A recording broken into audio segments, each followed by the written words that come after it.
Noticentro 1, CMI. Duro choque entre el presidente Gustavo Petro y el fiscal general Francisco Barbosa. El fiscal olvida una cosa que la Constitución le ordena. Yo soy el jefe del Estado, por tanto el jefe de él. Presidente Petro dice que es el jefe del fiscal general y Barbosa responde que acudirá a la CIDH. Baja la inflación y se ubica en abril en 12,82%. Organización Mundial de la Salud declara fin de la alerta máxima por la pandemia del COVID. Exjugador Diego León Osorio capturado por transportar 2 kilos de cocaína. Acto de reconciliación entre ex-FARC y víctima en Caicedo, Antioquia. Fuerte ola de calor en el Caribe. 13 megaobras en Santander en riesgo de ser elefantes blancos. Con Bianca Gambino. Buenas tardes, bienvenidos a Noticentro 1 CMI. Hay una fuerte polémica por las declaraciones del presidente Gustavo Petro al término de su visita a España, donde aseguró que como jefe de Estado es jefe del fiscal general Francisco Barbosa. Gerardo Aristizábal con todos los detalles desde Salamanca. Gerardo, buenas tardes. Hola Bianca, televidentes de Noticentro 1 CMI. Pues la controversia ha quedado abierta por las declaraciones que dio el presidente Gustavo Petro al llegar a Salamanca, un municipio de 250.000 habitantes, donde dijo que él es el jefe de Estado y por lo tanto el jefe del fiscal Francisco Barbosa. ¿A qué se refería el presidente Gustavo Petro? Pues a la solicitud que le hizo para que la Fiscalía investigara unas interceptaciones que habían hecho unas personas que comprometían a miembros del Clan del Golfo y al narcotraficante El Ñeñe Hernández. El presidente manifestó que él es el jefe del fiscal. El fiscal olvida una cosa que la Constitución le ordena. Yo soy el jefe del Estado, por tanto el jefe de él. Y a esta declaración, el fiscal Francisco Barbosa le respondió también de manera contundente. Tildó al presidente Gustavo Petro de dictador. Y después de recibir la máxima medalla en la Universidad de Salamanca, donde estudió el mandatario de los colombianos, le contrarrespondió al fiscal Francisco Barbosa. Con artículo de la Constitución en mano, le recordó que él es el jefe de Estado, pero administrativo, y que lo que busca es respuestas en cuanto a la circunstancia de lo que le preguntó al fiscal general de la Nación, que eso es lo que espera de quien funge como jefe del ente investigador. Por tanto, como jefe de Estado, se debe un respeto por parte de los integrantes del Estado. Yo he hecho una pregunta. Hay una denuncia de un periodista que dice que en la captura, en el proceso de investigación de dirigentes del Clan del Golfo, se detectó que iban a asesinar 200 personas. Entre esas personas estaba el Ñeñe Hernández. Quienes interceptaron por mandato de la ley fueron puestos presos, agentes de la fuerza pública. Y las 200 personas que los fiscales del caso tenían con su nombre y sus datos personales y sabían que iban a ser asesinados, fueron asesinados. ¿Por qué no se les avisó? ¿Por qué no se protegió? ¿Por qué cogieron preso fue a quienes adelantaban la investigación?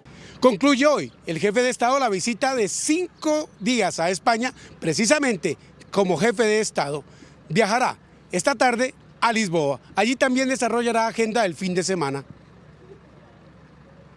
Desde la Catedral Vieja de Salamanca, Gerardo Aristizábal, Noticentro 1, CMI. Continúe usted, Bianca, en estudio. Buenas tardes. Buenas tardes, Gerardo, muchas gracias. El fiscal general de la Nación, Francisco Barbosa, prepara un pronunciamiento en contra del presidente Gustavo Petro, que será leído en la tarde de este viernes. César Melo, buenas tardes. ¿Qué dirá el fiscal Barbosa? Hola, muy buenas tardes. Pues el fiscal general Francisco Barbosa le contestará en la tarde de este viernes al presidente Gustavo Petro luego de su dura respuesta en la que él aseguraba que él era el jefe del fiscal general de la Nación. El fiscal general Francisco Barbosa le contestará dos cosas al presidente Gustavo Petro. La primera, le asegurará que tal afirmación no es la de un presidente, sino la de un dictador. Y segundo, asegurará que en Colombia hay una separación de poderes y en este caso la fiscalía hace parte parte de la rama judicial, y el presidente Gustavo Petro sería el jefe, pero exclusivamente de la rama ejecutiva. Esas serán las cuestiones que le contestará el fiscal general al presidente Gustavo Petro. Pero recordemos por qué se originó toda esta polémica. Todo surgió a raíz de una publicación que aseguraba que la Fiscalía no estaría investigando una serie de homicidios que se podían prevenir por parte del Clan del Golfo. El presidente Gustavo Petro le pidió a la Fiscalía investigar esa publicación que, según dicen ellos, estaba en un despacho, en el despacho del fiscal Daniel Hernández. Tras conocer esa declaración del presidente Gustavo Petro, el fiscal general le respondió y aseguró que esa era una intromisión del Ejecutivo en la rama judicial, y además dijo que el fiscal Daniel Hernández era víctima del paramilitarismo y que no estaría encubriendo esos homicidios del Clan del Golfo. Posteriormente a esto surgió la nueva respuesta del presidente, y en la tarde de este viernes se dará la nueva respuesta del fiscal general Francisco Barbosa luego de este duro choque con el presidente Gustavo Petro.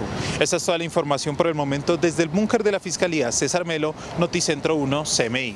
Gracias, César. El ministro del Interior, Luis Fernando Velasco, le acaba de pedir al fiscal general que no llame dictador al presidente Petro y solicitó que el funcionario judicial sea mesurado en sus declaraciones. El ministro Velasco a esta hora habla con nuestro periodista Carlos Ruiz. Buenas tardes. ¿Qué tal? Muy buenas tardes. El mundo político colombiano está agitado por una declaración que dio esta mañana desde España el presidente Gustavo Petro. Según él es el jefe del Estado y el jefe del fiscal general, el doctor Francisco Barbosa, que viene controvirtiendo el señor Barbosa decisiones y acciones y actuaciones del jefe de Estado.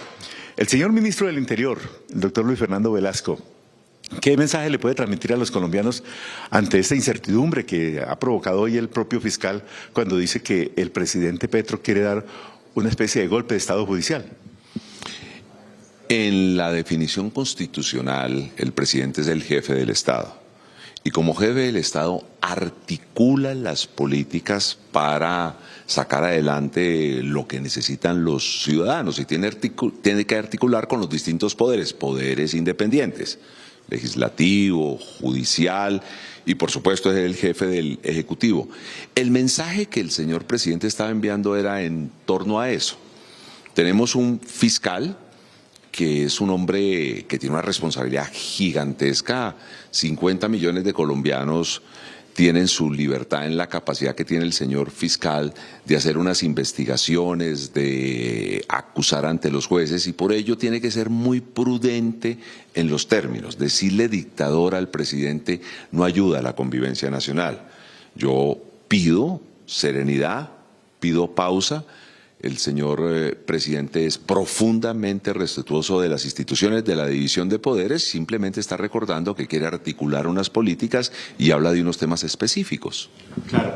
En eso de la separación de poderes, el presidente ha ratificado, y usted lo acaba de decir aquí en esta declaración, que el gobierno respeta esa separación de poderes. Sin embargo, opinar que uno es el jefe de una entidad que es distinta al Ejecutivo no es desconocer esa separación de poderes. Es que él no se estaba refiriendo a jefe funcional, él se estaba refiriendo a algo que es claro, y es que los colombianos en un ejercicio democrático que hemos pactado en la Constitución y que se llama elecciones, dijeron que el presidente era el jefe del Estado y simplemente está recordando eso. Sí.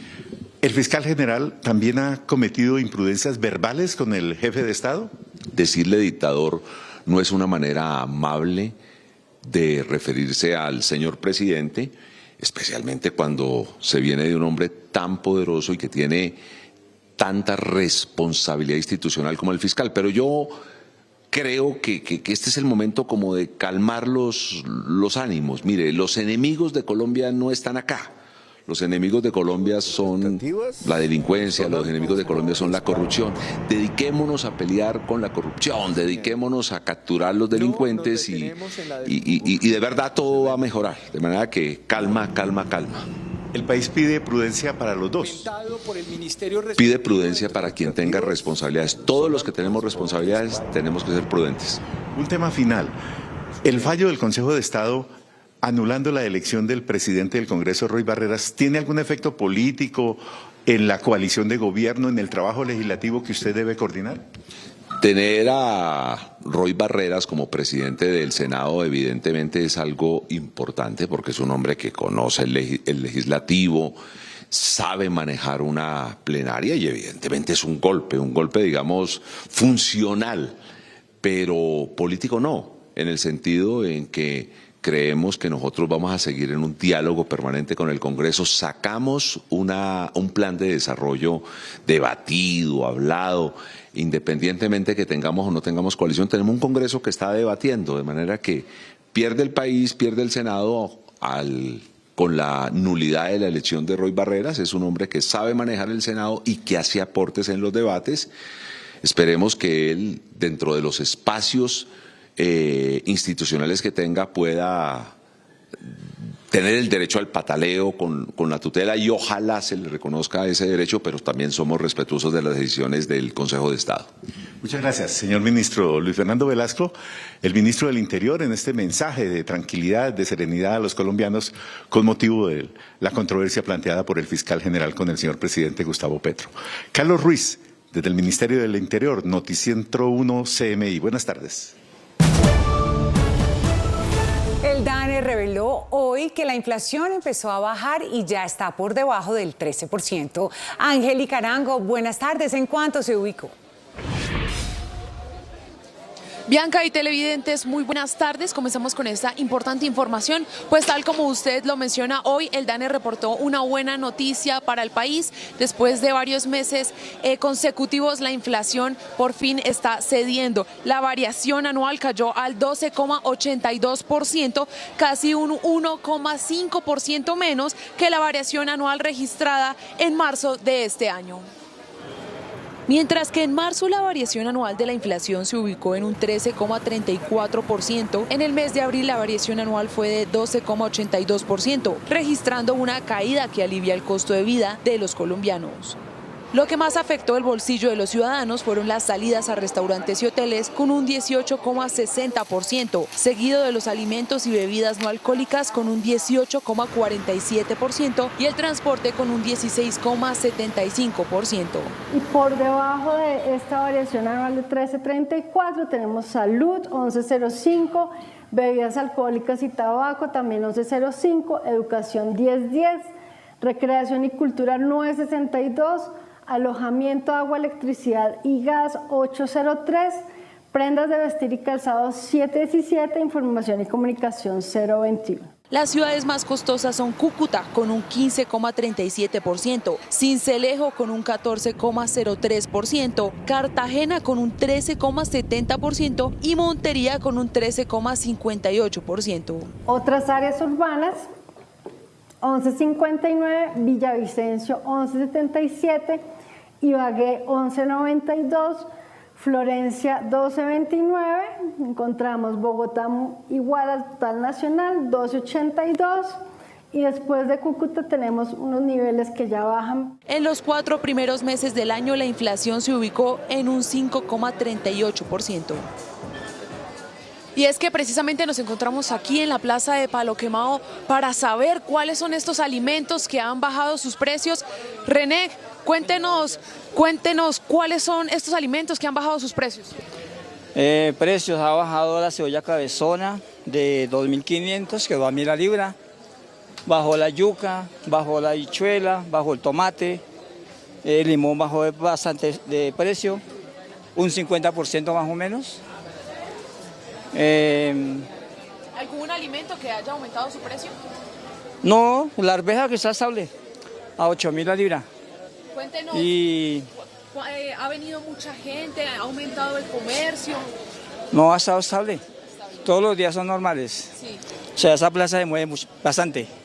René, muchísimas gracias. Esta es la opinión precisamente aquí en la Plaza de Palo Quemado, uno de los centros de abastos más importantes de la capital del país. Cambiamos de tema porque desde la Policía Metropolitana y la Seccional de Transporte se advirtió sobre el aumento de hurto a automotores aquí en la ciudad. En medio de la delincuencia que se ha presentado constantemente en Bogotá durante los últimos meses, la Policía Metropolitana y la Seccional de Tránsito y Transporte ha recuperado 35 vehículos y ha incautado 8 automotores. La mayoría de estos vehículos han sido de modalidad alado y posteriormente es regrabado sus sistemas de identificación y vendidas a personas que son incautas en la compra de estos.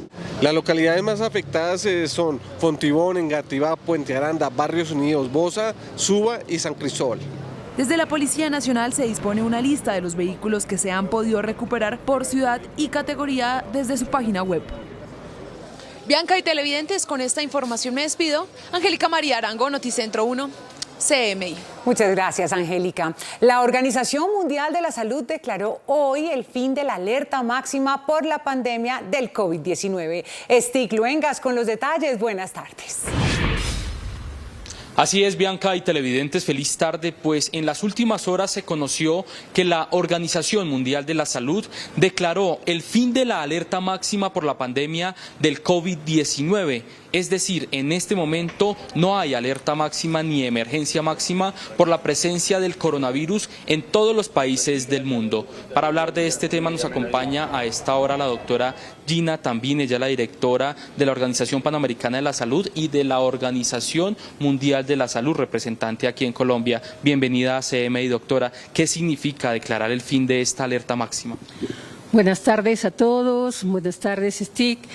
Pues el día de hoy, el doctor Tedros, el director general de la Organización Mundial de la Salud, siguiendo las recomendaciones del Comité del Reglamento Sanitario Internacional, ha indicado que ya no se considera la enfermedad del COVID-19, la circulación del SARS-CoV-2 con ese nivel de alerta máxima como emergencia de salud pública de interés internacional.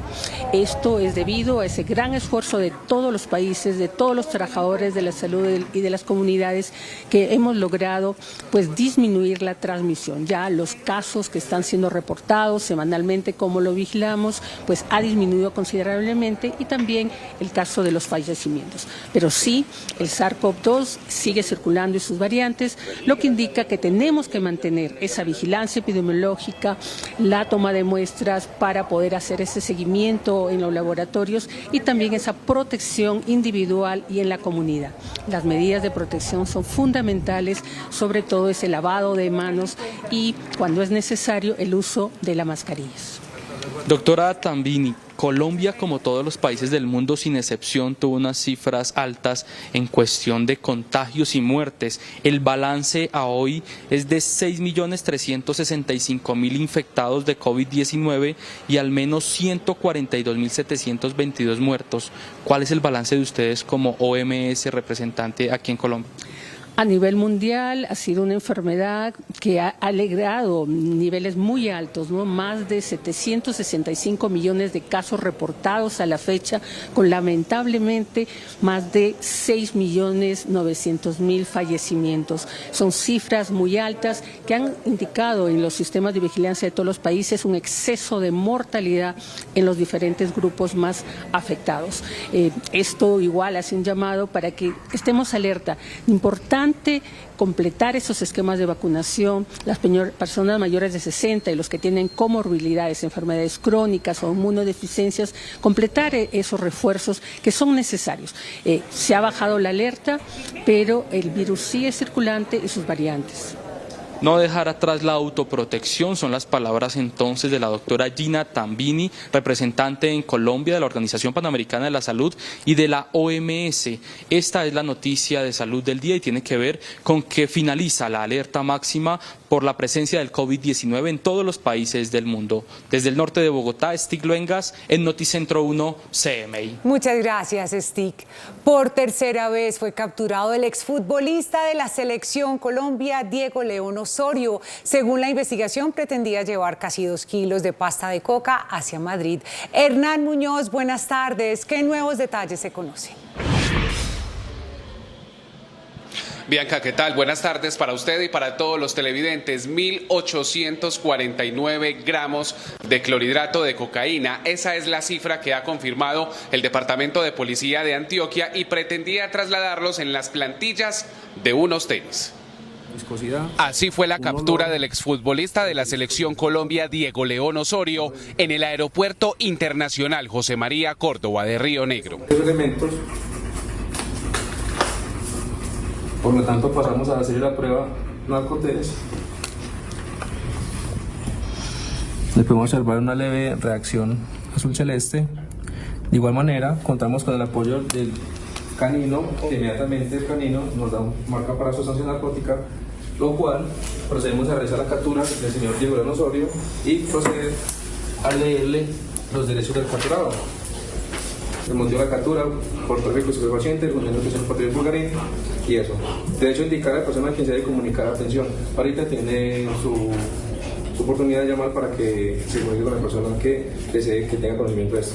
Según la investigación, un canino detectó 1.849 gramos de clorhidrato de cocaína en las plantillas de 4 pares de tenis que pretendía transportar en su equipaje desde Río Negro hasta Madrid. Al inspeccionar el equipaje por parte de nuestro canino y de nuestras unidades de antinarcóticos, se halla al interior de 4 pares de zapatillas una sustancia impregnada que al realizar la correspondiente prueba de narcotex arroja positivo para clorhidrato de cocaína. Por el delito de tráfico de estupefacientes, un juez le concedió detención domiciliaria. En 2002, Diego León fue capturado en Miami cuando pretendía distribuir 35 kilos de coca. Para ese entonces, el exfutbolista quedó en libertad y en 2016 fue detenido en Río Negro cuando intentaba llevar cerca de 955 gramos de cocaína hacia Madrid. En este último caso, fue condenado por un juez de Río Negro. Hoy se cumplen 20 años del asesinato del exgobernador de Antioquia, Guillermo Gaviria Correa, hermano del actual gobernador Aníbal Correa. Ayer en Caicedo, Antioquia, donde fue secuestrado, hubo un mensaje de paz y reconciliación. Así estrecharon sus manos Daniel Gaviria, hijo del exgobernador Guillermo Gaviria Correa y Pastor Alape, exguerrillero de las FARC, hoy firmante de paz, como símbolo de perdón.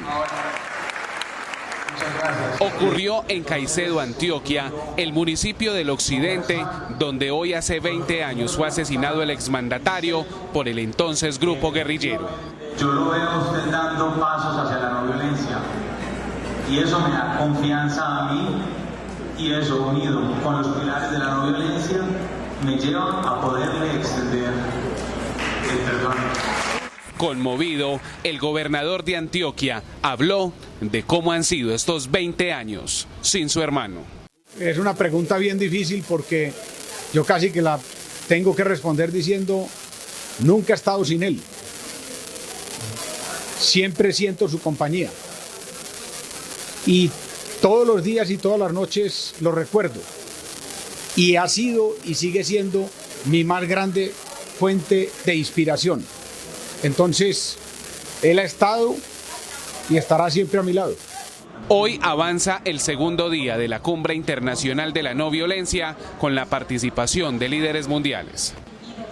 Por lo pronto, esta es toda la información que entregamos a esta hora desde la capital de Antioquia. Hernán Muñoz, Noticentro 1 CMI. Feliz fin de semana. Gracias, Hernán.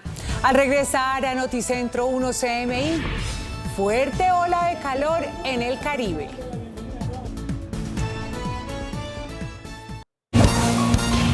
Noticia en desarrollo en CMI. Mucha atención que frente a la fuerte polémica por las declaraciones del presidente Gustavo Petro sobre su rol como jefe de Estado frente al fiscal general Francisco Barbosa, la Corte Suprema hizo un llamado a la sensatez.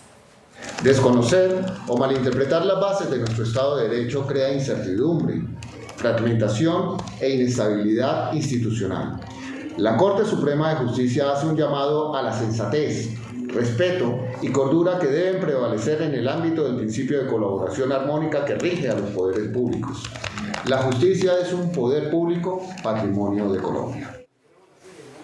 Las autoridades en el Valle del Cauca continúan trabajando para detener la delincuencia en este departamento. Varias capturas se lograron en las últimas horas. Vamos con Valentina Villegas, quien tiene toda la información. Buenas tardes.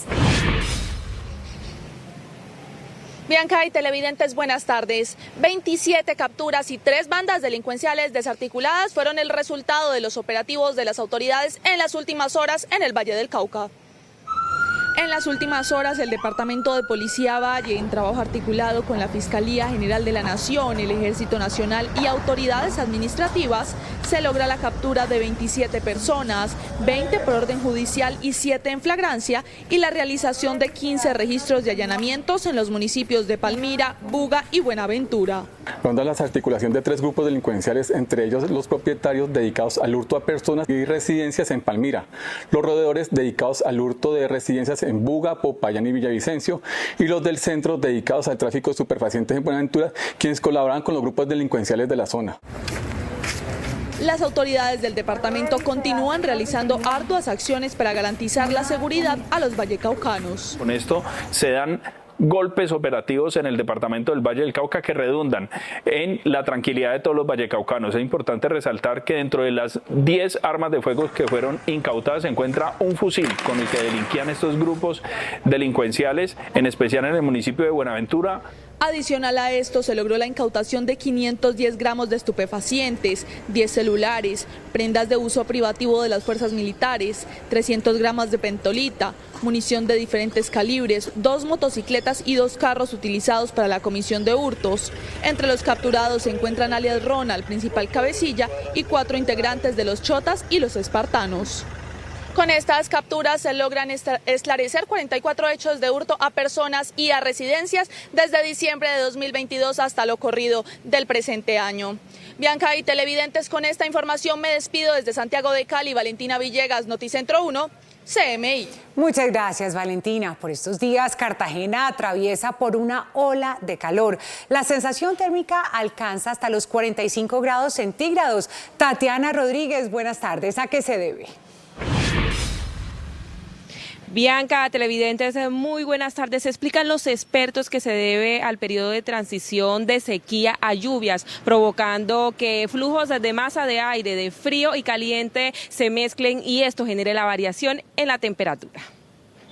Abanicos improvisados, paraguas y cualquier bebida refrescante son algunas de las soluciones que ha buscado la ciudadanía en Cartagena para soportar la ola de calor que por estos días se presenta. Y muy horrible, horrible, horrible. Esto uno no lo puede aguantar. Insoportable. Es uno que estar hidratándose porque si no, quiere uno llegar a su casa enseguida porque esto está infernal. La situación más grave producida por las altas temperaturas es un golpe de calor caracterizado por la pérdida de conciencia, la subida extrema de la temperatura corporal o la presencia de calor y la sequedad en la piel. Expertos en el tema explican que Cartagena se encuentra pasando de un periodo de sequía a uno de lluvia, generando el intercambio entre masas del aire frío y caliente, lo que ocasiona las variaciones en la temperatura. La Secretaría de Salud ha manifestado que deben tener especial cuidado mujeres embarazadas, adultos mayores y niños, teniendo en cuenta que esta ola de calor estará presente por unos días más. Bueno, muchas gracias, Tatiana, por la información. Una tragedia se presentó en una obra de construcción en Puerto Colombia Atlántico. 2 obreros, padre e hijo, murieron y otro trabajador resultó herido en un deslizamiento de tierra en el exclusivo sector de Lomas de Caujaral. Jorge Castro con la información. Buenas tardes. Bianca, muchas gracias. Muy buenas tardes. Son desgarradores los testimonios que han entregado familiares de los 2 obreros que murieron en esta tragedia en Lomas de Caujaral, en jurisdicción del municipio de Puerto Colombia. Los familiares de padre e hijo fallecidos han contado a Noticentro 1 CMI que la obra estaba suspendida y que se había reiniciado los trabajos 48 horas antes. La falla en el terreno se presentó en una zona en la que se venía ejecutando un proyecto de urbanismo que tenía licencia de la Curaduría de Puerto Colombia. Infortunadamente, el terreno colapsó. Mi papá es maestro de obra. Estaba arreglando una viga que se le había dañado, se le había rodado el concreto y él lo estaba arreglando, estaban abajo y el imprevisto no se sabe si fue que la máquina se movió o algo y se derrumbó la arena y lo tapó todito. Fuimos alertados por parte de la Oficina de Gestión de Riesgo del municipio de Puerto Colombia de un deslizamiento de terreno que se originó en las Lomas de Caujaral sobre un terreno que venía de una u otra manera ejecutándose un proyecto de urbanismo como es una vivienda unifamiliar. Los organismos de socorro fueron alertados, se desplazaron al lugar de la emergencia, pero solo fue posible rescatar con vida a uno de los 3 obreros. Y ocasionó prácticamente la pérdida de vida de 2 de las personas que estaban trabajando ahí y uno que fue rescatado y que está en estos momentos herido en sus partes inferiores, miembros inferiores, y está en la clínica Puerto Azul como tal. Los familiares de los 2 fallecidos exigen una explicación sobre qué originó la tragedia. Él estaba trabajando abajo y hubo un derrumbe y todo lo cayó encima, incluso que duraron 3 horas para sacarlo. Bomberos, Defensa Civil y Policía de Rescate atendieron la emergencia. Noticias desde Barranquilla con Jorge Castro, Noticentro 1, CMI. En Reino Unido se ultiman los preparativos para la coronación del rey Carlos III este sábado. Londres será el escenario de la primera coronación de un monarca en 7 décadas. A tan solo horas de la coronación de Carlos III como monarca del Reino Unido, Londres e Inglaterra están paralizadas. Las calles hacen eco del patriotismo, al igual que los ciudadanos. La tarjeta de invitación fue impresa en material reciclado y la mayoría de confirmaciones de tipo logístico se hará a través de plataformas digitales creadas para tal fin y así evitar el consumo excesivo de papel. La ceremonia, que iniciará a las 11 de la mañana hora británica, 5 de la mañana hora Colombia, tendrá una asistencia de alrededor de 2.000 personas, entre estos representantes de otras monarquías, jefes de Estado y celebridades. Cerca de 29.000 policías se preparan para custodiar el evento, cuyo costo asciende a 170 millones de euros. La princesa Ana será la protectora del rey, su hermano encabezando a caballo el cortejo de 6.000 soldados. Es la primera vez que una mujer ocupa este rol. Toda la ceremonia se transmitirá en directo, excepto el momento en que el arzobispo unge en aceite al rey Carlos III, líquido que por primera vez será vegano.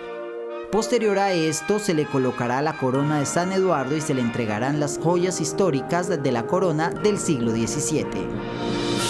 Después de este momento, las campanas de la abadía de Westminster sonarán por 2 minutos y se dispararán salvas en honor al rey.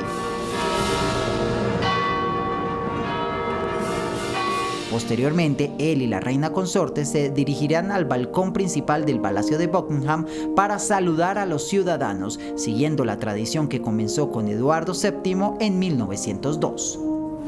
La OMS declaró este viernes el fin de la alerta máxima global por la pandemia del COVID-19 que regía desde el 2020. Desde Ginebra, el director general de la Organización Mundial de la Salud aseguró que el organismo ya no califica al coronavirus como una emergencia global, marcando un final simbólico a la devastadora pandemia de COVID-19 que desencadenó bloqueos que alguna vez fueron impensables, trastornó economías en todo el mundo y mató a al menos 7 millones de personas. It's therefore with great hope that I declare COVID-19 over as a global health emergency. Pero advirtió que no se baje la guardia. However, that does not mean COVID-19 is over as a global health threat. Last week, COVID-19 claimed life every 3 minutes, and that's just the deaths we know about. As we speak, thousands of people around the world are fighting for their lives in intensive care units. And millions more continue to live with the debilitating effects of post-COVID-19 condition. El jefe de la OMS estimó que la pandemia dejó al menos 20 millones de muertos, casi 3 veces más que el balance oficial de su organización. El más alto nivel de alerta de ese organismo fue declarado el 30 de enero de 2020, unas semanas después de la detección en China de los primeros casos de esta enfermedad viral respiratoria, contra la cual no existía entonces ningún tratamiento específico. El líder del grupo Wagner anunció que sus combatientes se retirarán el próximo 10 de mayo de la ciudad de Bakhmut por falta de municiones. El jefe del mercenario grupo Wagner, a través de un video, anunció que su compañía militar privada abandonaría la ciudad ucraniana de Bakhmut el próximo 10 de mayo porque sus combatientes no tienen municiones. El fundador del grupo, Yevgeny Prigozhin, durante su discurso arremetió contra el Ministerio de Defensa ruso y los altos mandos militares del país y dijo que sus uniformados estaban condenados a una muerte sin sentido. Wagner ha estado encabezando el largo y costoso intento de Rusia de capturar Bakhmut y, según el líder del grupo mercenario, dijo hace 3 semanas que sus hombres controlaban más del 80% de la ciudad. Bakhmut se encuentra en ruinas y ha sido el centro de una de las batallas más sangrientas de esta guerra. Se registró un nuevo ataque con drones en una refinería de petróleo al suroeste de Rusia, cerca de Ucrania. Un incendio afectó 60 metros cuadrados de la superficie en la refinería que se encuentra en la región de Krasnodar. Sin embargo, la emergencia fue atendida oportuna y rápidamente por los servicios de rescate locales.